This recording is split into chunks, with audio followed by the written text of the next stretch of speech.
कैसे हैं? मैं हूं कौशिकी और हमारी series in which I'm going to review PCOD diets on a clinical basis उसका पहला एपिसोड है और इसमें हम क्लिनिकल अप्रेजल कर रहे हैं PCOD डाइट जो कि फिट ट्यूबर ने दिया है ovarian disease from its very cause. If you think that by just popping some pills you can get over this condition, then let me put forward a simple fact that modern science is so clueless about the cause of PCOD that they call it a syndrome. PCOD is not called PCOS. उसको syndrome इसलिए नहीं बोलते क्योंकि उसके बारे में हम clueless हैं, ऐसा नहीं है. सिंड्रोम किसी भी डिजीज़ को तब बोलते हैं जब उसमें सिर्फ एक ही फैक्टर नहीं होता. Like there are multiple symptoms and signs and diseases associated with that particular disease या कंडीशन, उसको हम सिंड्रोम बोलते हैं. जैसे कि ये सही में ये डिजीज़ पता नहीं आयुर्वेदा के टाइम में थी या नहीं थी, बिकॉज इट वॉज इन 1935 जबकि स्टीन लेवेल्थन ने इसको पहली बार डिस्क्राइब किया कि PCOD नाम का कोई कंडीशन होता है. तो I am not so sure कि आयुर्वेदा के टाइम में ये था या नहीं. जो एलोपैथी में at least it is not so well recognised before 1935. Fit tuber. First thing upon waking up, you need to drink water. But wait, it's no normal water. It's moon charged water. Yes, I have already discussed with you how strongly a woman's body is connected with the moon. The 28-day cycle of moon and the 28-day menstrual cycle of women is not merely a coincidence. So keep a glass pot of body massage with sesame oil. Oil your navel as well. Do some exercise, pranayam, etc. It greatly helps in curing PCOD. पहला suggestion दिया कि सुबह उठते ही पानी पिएं. पानी पीने में कोई दिक्कत नहीं है, बिल्कुल अच्छी हैबिट है, बिकॉज उससे आपके बॉडी में टॉक्सिन्स जो होते हैं वो फ्लश आउट होते हैं और बॉडी हाइड्रेटेड रहती है. PCOD के लिए स्पेसिफिकली कोई वाटर एक्स्ट्रा पीने की ज़रूरत नहीं है, बट इन जनरल किसी भी लेडी को या मेल को भी फॉर दैट मैटर पानी पीना चाहिए. अब इन्होंने कहा moon charge water. Again allopathy में मून चार्ज वाटर का कोई ऐसा अलग से फंडा नहीं है, तो उस बारे में मैं ज़्यादा कुछ नहीं कह पाऊँगी. लेकिन ये कहना कि लेडीज़ का 28 डे का साइकिल होता है which is related to the cycle of the moon, that is wrong. Because ladies का cycle anywhere from 21 days to 35 days तक हो सकता है which is considered to be normal. ऐसा नहीं है कि बैंक 28 डेज ही होना चाहिए. किसी का 21 डेज पे भी आ रहा है वो भी नॉर्मल है, 28 पे आ रहा है वो भी नॉर्मल है, और किसी का अगर 35 पे आ रहा है तो वो भी नॉर्मल है. सो ऑब्वियसली लेडी का पीरियड साइकिल वैरी कर सकता है, but moon obviously 28 days cycle ही रहेगा. तो ये वाली थ्योरी थोड़ी सी मुझे कन्विंसिंग नहीं लग रही. There is no such recommendation कि आप मसाज कराएंगे तो उससे आपका PCOD ठीक हो जाएगा. मसाज ओवरऑल बॉडी के लिए अच्छा होता है, जो किसी भी लेडी के लिए होता है. किसी भी तरीके के तेल से करें, बॉडी मॉइस्चराइज होएगी, मसल्स जो हैं वो रिलैक्स्ड होंगे.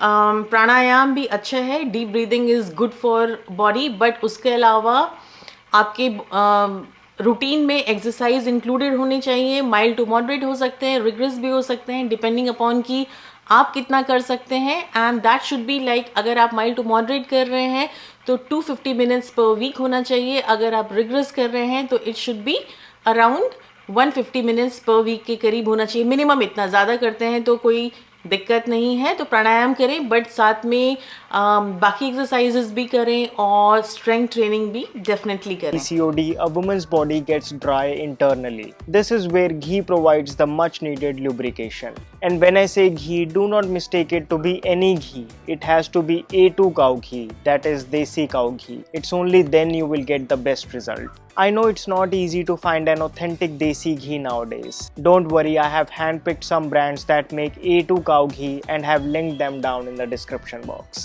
Even better if you can find a gaushala near you. You need to drink 3 to 4 tablespoons of desi cow ghee just like that. It won't make you gain weight, on the contrary, it will help you shed some extra weight, releasing out the much needed overload from your ovaries. You might feel pukish for the first couple of times. It's okay, do not resist.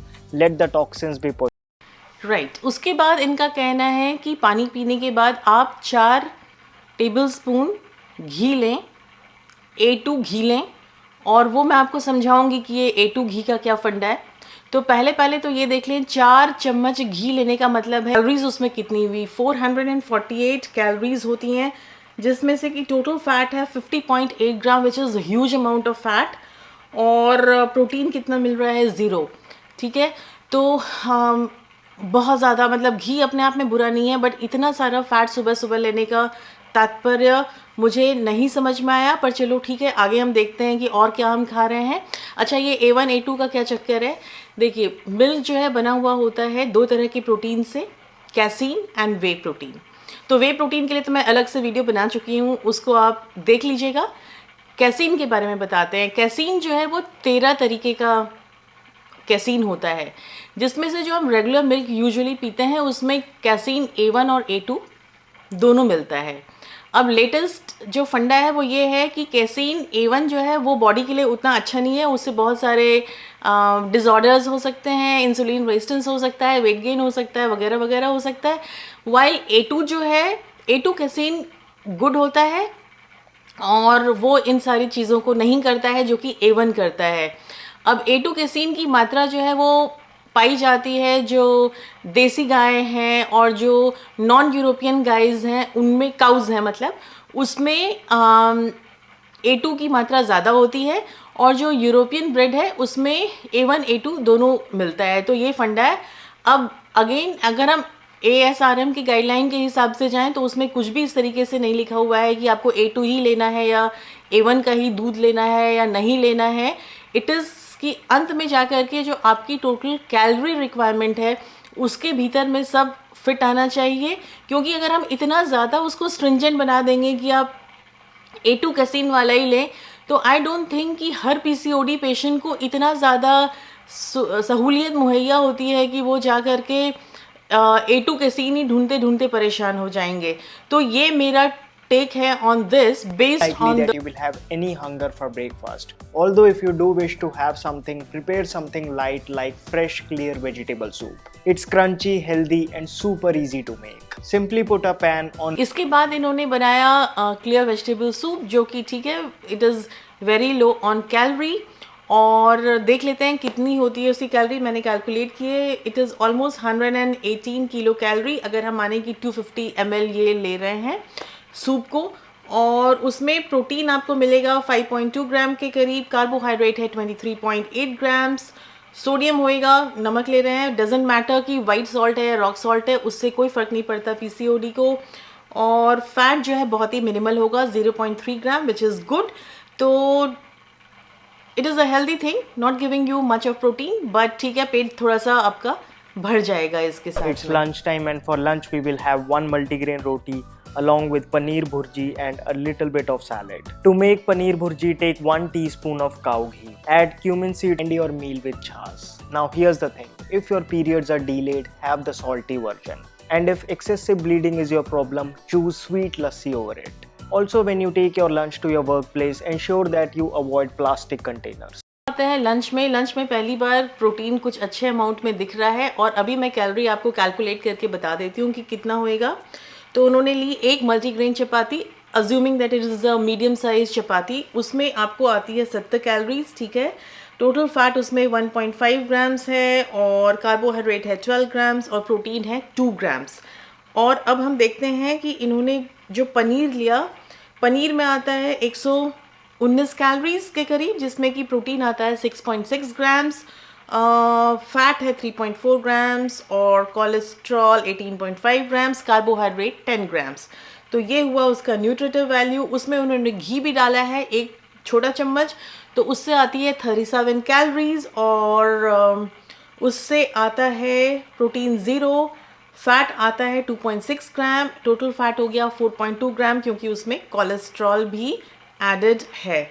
उसके बाद इन्होंने बोला है छाछ लेने के लिए। छाछ is a good source of probiotic, वो आपके गट फ्लोरा को अच्छा रखता है बिकॉज दही से बना हुआ है। तो उसमें आपको मैं बता दूं कैलोरिक वैल्यू क्या है उसकी। अगर कि आप लेते हैं स्वीट लस्सी, तो उसमें आपको आता है 286 कैलोरीज, जिसमें से कि प्रोटीन है 6.4 ग्राम्स, कार्बोहाइड्रेट है 34.8 ग्राम्स, फाइबर तो कुछ भी नहीं है, फैट है 9.8 ग्राम्स। और अगर वहीं आप सॉल्टेड लस्सी लेते हैं तो उसमें आपको 176 कैलोरीज आती हैं, प्रोटीन है 6.4 ग्राम्स, कार्बोहाइड्रेट 7.5 ग्राम्स, फैट है 9.8 ग्राम्स। अब इसमें as far as the allopathy goes, obviously आपके पीरियड को वो कुछ भी नहीं करेगा, इम्प्रूव नहीं करेगा, ना उसको डिटोरिएट करेगा। इसलिए जो ये कह रहे हैं कि जैगरी से लोगे तो पीरियड ठीक हो जाएगा या नमक लेके कर लोगे तो ठीक हो जाएगा, and this is something which I can guarantee you, आप ट्राई करके देख लीजिए, it will not work that way. तो अपने आप में इस डिश में कोई प्रॉब्लम नहीं, आई मीन छाछ लेने में कोई प्रॉब्लम नहीं है, but then it will not work the way he is describing that it will work. No, it will If never. you feel hungry between lunch and dinner, feel free to hop on any seasonal fruit. Apple, banana, oranges, etc. Make sure to keep it handy with yourself. Moving to the For last. snacks, you can hop on to any seasonal fruit. तो यहाँ मैं बोलना चाहूँगी कि any seasonal fruit is a very vague term, क्योंकि हर fruit का अलग उसमें कार्बोहाइड्रेट का अमाउंट होता है। तो से फॉर एग्जांपल मैं आपको बताती हूँ, एक ऑरेंज जो है मीडियम साइज़ का, उसमें 62 कैलोरीज होंगी और उससे आपको कार्बोहाइड्रेट जो आने वाला है वो 15.4 ग्राम आएगा। वहीं अगर आप एक बनाना खाते हैं तो आपको आती है 105 कैलोरीज और आपका कार्बोहाइड्रेट है ऑलमोस्ट 27 ग्राम। और अगर आप एक लॉन्ग बनाना खाएंगे तो उसी हिसाब से वो और बढ़ जाएगा। सो साइज़ पे भी डिपेंड करता है। एप्पल जो है that is 95 calories in one medium sized apple and it will have 25 gram of carbohydrate. So it is not as if कि जो भी आप फ्रूट लेंगे वो सब सेम है, ऐसा नहीं है। आप देख लें कि आपकी कैलोरी रिक्वायरमेंट क्या है, उसमें क्या फिट करता है, और अलग अलग फ्रूट का ग्लाइसेमिक इंडेक्स भी जो है वो अलग अलग होता है। जैसे ग्रेप का बहुत हाई होता है, वाटरमेलन का बहुत हाई होता है। तो अगर आप लेंगे तो आपका शुगर लेवल फट से बढ़ेगा, जो कि इंसुलिन रेजिस्टेंस को भी बढ़ाता है। तो ये सारी चीज़ों का ध्यान रखना हमें ज़रूरी होता है। Time for dinner, and for dinner we will have dal khichdi. Not only it's among the best dinner options for PCOD, but it is also light, filling and hardly requires any effort. Just ensure that you have semi-brown rice and lentils soaked in the morning. To make khichdi, take a soaked mixture of 1/4 cup of semi-brown rice and 1/4 cup of green moong dal with 4 times the water, that is 1 cup. Put rock salt to taste, 1/4 tea khichdi. Last meal जो है उन्होंने बोला खिचड़ी। खिचड़ी में उन्होंने लिया है almost 25 grams के करीब दाल और 25 ग्राम्स के करीब में सेमी ब्राउन राइस। तो उसकी कैलोरी वैल्यू कितनी है? राइस की है 160 कैलोरीज एंड कार्ब उससे हो गया 34 ग्राम, प्रोटीन है 4 ग्राम। लेंटल जो है वो उसमें 110 कैलोरीज हैं, उससे आता है प्रोटीन 9 ग्राम्स और कार्बोहाइड्रेट है 22 ग्राम्स। और फिर साथ में आता है घी। तो घी का आप फिर से ऐड कर लीजिए, 1 चम्मच के करीब घी है। इस सारे मील में हमने लिया ऑलमोस्ट 1450 कैलोरीज, किलो कैलोरीज के करीब लिया, जिसमें से प्रोटीन आया 45 ग्राम्स, जो कि बहुत ही डिफिशिएंट है। क्योंकि अगर हम एवरेज 1 ग्राम पर केजी बॉडी वेट भी रिक्वायरमेंट माने किसी भी पर्सन की प्रोटीन की, वो ज़्यादा भी हो सकती है अगर आप एक्सरसाइज कर रहे हैं। तो उस हिसाब से 45 ग्राम यानी 45 केजी की ही कोई लेडी के लिए डाइट सफिशिएंट हो सकता है, ठीक है। तो प्रोटीन में ये बैडली डिफिशिएंट डाइट है। कार्बोहाइड्रेट जो है वो भी इसमें कम है, इसमें टोटल 125.5 ग्राम्स के करीब कार्बोहाइड्रेट था, विच इज़ गुड। और फैट जो था that was super high, which was 18.5 grams. So इस तरीके से it is a disbalance diet, it is definitely low on calorie. तो इससे आपका वेट लॉस ज़रूर होगा अगर आप इसको फॉलो करते हैं, बट आपकी बॉडी में डिसबैलेंस भी हो जाएगा। क्योंकि प्रोटीन जैसे मैंने आपको बता दिया, आपको खाना चाहिए अपने वेट में 1 to 1.5 ग्राम पर केजी बॉडी वेट के हिसाब से। फैट आपको खाना चाहिए 0.5 ग्राम पर केजी बॉडी वेट के हिसाब से। और रिमेनिंग जो आपकी कैलोरी रिक्वायरमेंट है वो आने चाहिए आपके कम्प्लेक्स कार्बोहाइड्रेट से। साथ में आपको करना चाहिए exercise which should be a combination of cardiovascular activity and strength training. Strength training से आपका वेट लॉस या फैट लॉस ज़्यादा होता है, मसल बनता है। और यही थ्योरी जो है वो सारे लोगों के लिए होती है, चाहे वो पीसीओडी उनको हो या नहीं हो।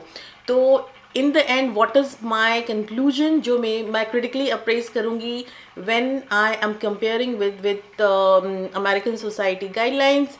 It is not a very efficient guideline अगर किसी को, not a very efficient diet plan. और अगर किसी को वेट लॉस कर रहा है तो आप कैलोरी डेफिसिट में ज़रूर जाइए, बट अपने मैक्रोज यानी प्रोटीन, कार्बोहाइड्रेट एंड फैट की मात्रा को ध्यान में रखते हुए, उसको प्रॉपर्ली कैलकुलेट करते हुए और अपने माइक्रोन्यूट्रिएंट्स यानी विटामिन मिनरल्स को भी ध्यान में रखते हुए। एंड सो ये वाली डाइट जो है वो खरी नहीं उतरती है when it comes to evidence based medicine. दो इन्होंने वॉक करना है, पानी पीना है, वो सब चीज़ें जो हैं वो बताई सही हैं, बट उसके पीछे का रैशनल जो है वो सही नहीं है। So no, as I said earlier, no offence to anybody, it will be all just against the ASRM guideline. Till I meet next time with another video critically appraising another YouTube on their PCOD diet. Till then, it's me, Kaushiki, saying bye bye to you.